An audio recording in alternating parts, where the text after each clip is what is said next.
So here we have the Ford Kuga on an 18 plate.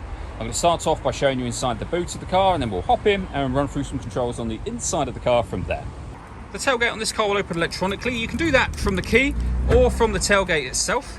As we approach the back of the car, you can see we have reversing sensors. Plenty of boot space as well, along with that 60/40 split folding rear seat should you wish to increase this space even further. Okay, now that we're inside the car, we're going to start with the dials. On the left-hand side, we have the rev counter. On the right-hand side, the speedometer. In the middle at the bottom, the fuel gauge and coolant temperature gauges. And above that, the trip computer, which includes the total miles of the car. They are 23,169. So the right-hand side of that, it will show you what gear this car is in. It's an automatic, so we are, of course, in park at the moment. And above that, we have a digital readout for the speedometer.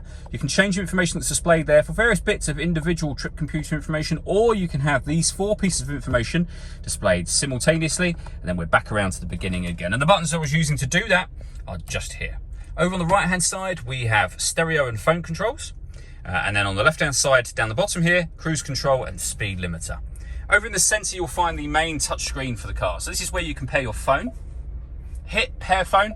Search for your vehicle on your device and select it once it is found. And just follow the instructions on your phone screen and on the car screen, of course, from there.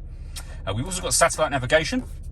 There's a full video showing how Ford's sat-nav system works on our website and on our YouTube channel as well.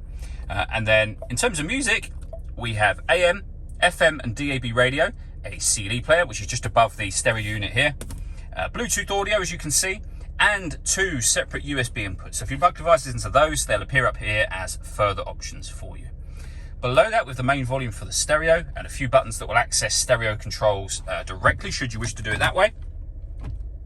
And then below that, we have the dual zone climate control. The system is turned off at the minute, so to turn it on, just make an adjustment to the fan speed, which you can do up and down from here. You can then adjust the driver and passenger temperatures individually, should you wish to, or together, if you wish to do it that way.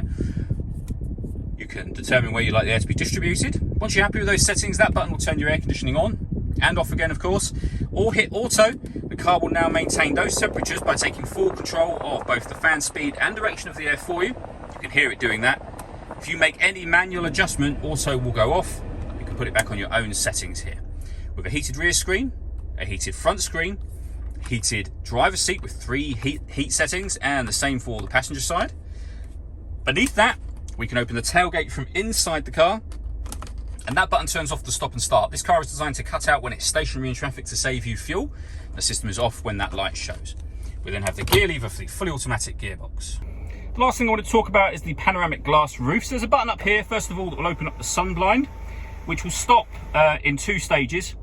So you can stop it there, or open it all the way to the back of the rear seats. And as you can see, that lets in a huge amount of extra light to the car, or you can open this front section as a proper sliding sunroof should you wish to do that.